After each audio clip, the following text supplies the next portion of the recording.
Very good morning to all of you. आज की class है सिविल सेकेंड सेम के लिए, डिप्लोमा वालों के लिए, और हम पढ़ेंगे इसमें आज फ्री बॉडी डायग्राम। चलिए देखते हैं फ्री बॉडी डायग्राम क्या होता है।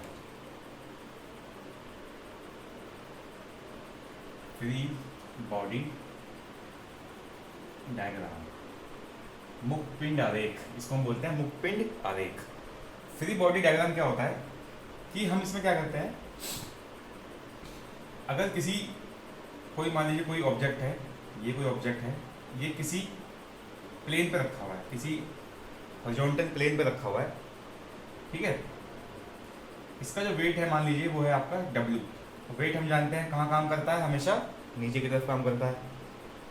इसको हमने P फोर्स से, P कैपिटल P फोर्स से इसको इस तरफ पुल कर रहे हैं, खींच रहे हैं, ठीक है।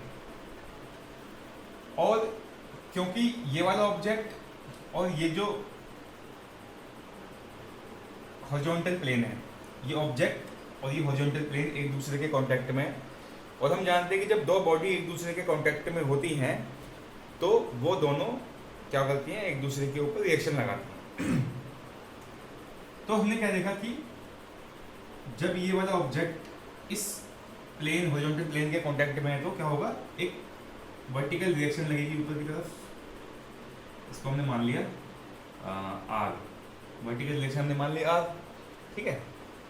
वो क्या होगी, इस प्लेन के परपेंडिकुलर होगी, यानी कि 90 डिग्री का होगा, प्लेन के परपेंडिकुलर वो रिएक्शन काम करेगी। अब हमसे कोई कहे कि भाई इसका फ्री बॉडी डायग्राम बनाओ, तो फ्री बॉडी डायग्राम में हम करते क्या है, फ्री बॉडी डायग्राम के अंदर हम करते हैं जितने भी फोर्सेस किसी बॉडी पे लग रहे होते हैं उन सबको हम क्या करते हैं, किसी एक बिंदु पे लगा हुआ मानकर आगे कैलकुलेशन करते हैं। कि एक बिंदु पे लगा हुआ मान के कैसे करते हैं, देखिए सबसे पहले हम लोग क्या करेंगे, सबसे पहले हम बनाएंगे एक क्वाड्रेंट। इस तरीके से बनाते हैं हम लोग, इसको ले लेंगे सेंटर पॉइंट, ये हो गया आपका सेंटर पॉइंट, मान लीजिए O। अब देखो इधर x एक्सिस है पॉजिटिव, इधर x एक्सिस है नेगेटिव, ऊपर y एक्सिस है पॉजिटिव और नीचे y एक्सिस है नेगेटिव। यानी कि इस बिंदु से इस तरफ चलेंगे x डायरेक्शन में तो प्लस होंगे, इस बिंदु से ऊपर चलेंगे y डायरेक्शन में तो प्लस लेंगे, इस बिंदु से इस तरफ चलेंगे x दिशा में तो माइनस लेंगे, इस बिंदु से नीचे की तरफ चलेंगे y दिशा में तो माइनस लेंगे। देखिए अब देखो इसको अगर हम बना के चले ऐसे करके, तो जो P फोर्स है ये कहाँ लग रहा है, x एक्सिस पे लग रहा है, x एक्सिस पे ये P फोर्स लग रहा है, किस तरफ, इस तरफ। तो हम यहाँ पे इसको दिखा देंगे P बल लग रहा है, क्योंकि x एक्सिस ये वाली है तो हमने दिखा दिया P बल इस तरफ लग रहा है। एरो का निशान कहाँ है इसका, इस तरफ को है, तो हमने भी यहाँ पर एरो का निशान का बनाया, बाहर की तरफ को बनाया है, ठीक है। उसी तरीके से जो W वेट है ये कहाँ काम कर रहा है, ये काम कर रहा है इस पॉइंट से नीचे की तरफ। तो ये पॉइंट हमने ये माना था तो नीचे की तरफ लगा देंगे, ये हो गया आपका W। उसी तरीके से जो रिएक्शन R है वो कहाँ काम कर रही है, वर्टिकल ऊपर की तरफ, तो ये हमने लगा दिया वर्टिकल ऊपर की तरफ। तो ये क्या हो गया, ये हो गया इसका फ्री बॉडी डायग्राम।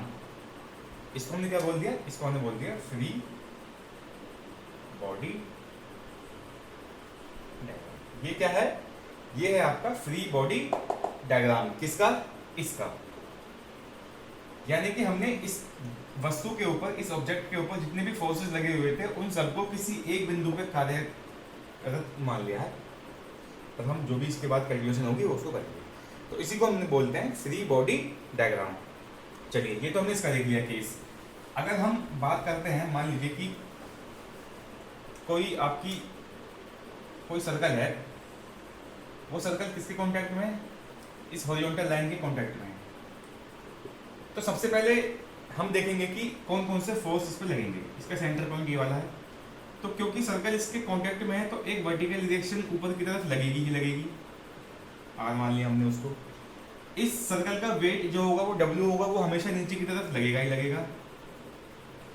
हमने मान लिया, हालांकि क्वेश्चन में दिया हुआ नहीं है, तो हमने मान लिया कि हम इसे, चलो वो दूसरा केस नेक्स्ट टाइम ट्राई करेंगे, पहले इसको देख लेते हैं। इसका अगर हम फ्री बॉडी डायग्राम बनाते हैं तो कैसे बनेगा, सबसे पहले हम क्या करेंगे, क्वाड्रेंट खींचेंगे, कोई बिंदु O ले लेंगे सेंटर में, कितने बल लगे हुए हैं इस पर, कितने फोर्स लगे हुए हैं। इसमें हमने देखा दो फोर्स लगे हुए हैं, एक तो R और एक डब्ल्यू।